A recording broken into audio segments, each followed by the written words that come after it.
Film अच्छी थी, हालांकि बैकग्राउंड म्यूजिक और जिसने भी डायरेक्टर किया था, जिसने अच्छी पुरानी तरह से बिगाड़ दिया था।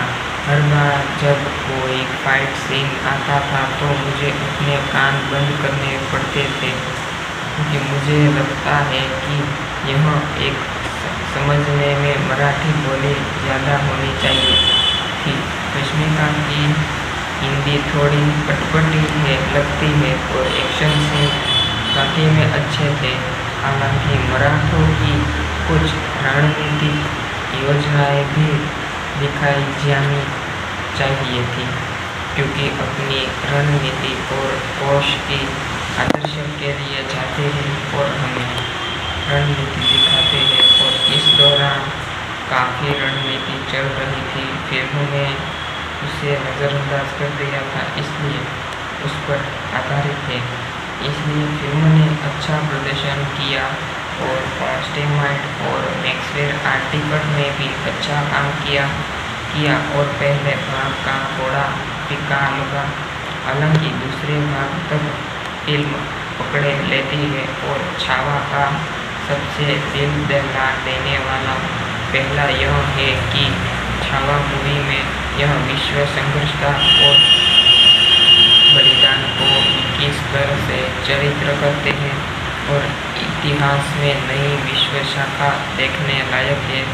और लेकिन सभी संभाजी महाराज के साथ जो हुआ ये हमें उसे नहीं दिखा, इसलिए देखने के लिए देखने लायक मूवी देखिए। इसी छावा मूवी को एक बार आपको जरूर देखनी चाहिए। और हमें यह विश्व शाखा और वाल्मीकि किसी एक तरह चरित्र करता है। इतिहास ने कई विश्व शाखा देखे हैं और लेकिन शिवाजी महाराज के साथ जो हुआ उतना हृदय विदारक कुछ नहीं है।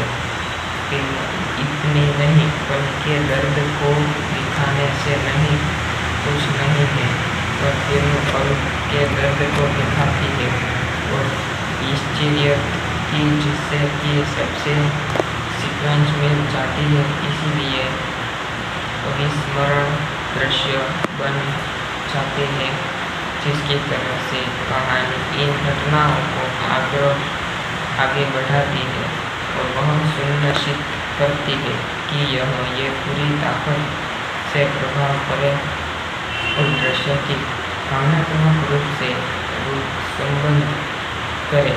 ये फिर भी शिवाजी महाराज के अटूट साहस के प्रति प्रशंसा के भर दो कि ये पल हमें याद दिला दे है कि कैसे इतिहास केवल विचार्य नहीं है कि यह पब्लिक नहीं है, इसलिए हमें ब्लिंक रास्ते में दिए गए बलिदान से भी आकार होता है। मुल्तान है कि छावा सिर्फ एक योद्धा की कहानी नहीं है, यह लचीलेपन त्याग करती है और विस्तरण के विचार में बारे में है। यह अपने सबसे बड़ी किसी चीज के लिए लड़ने के लिए अर्थ महाराज के प्रति श्रद्धा से भी कर देती है और बिल्कुल के अध्यास में छाती है।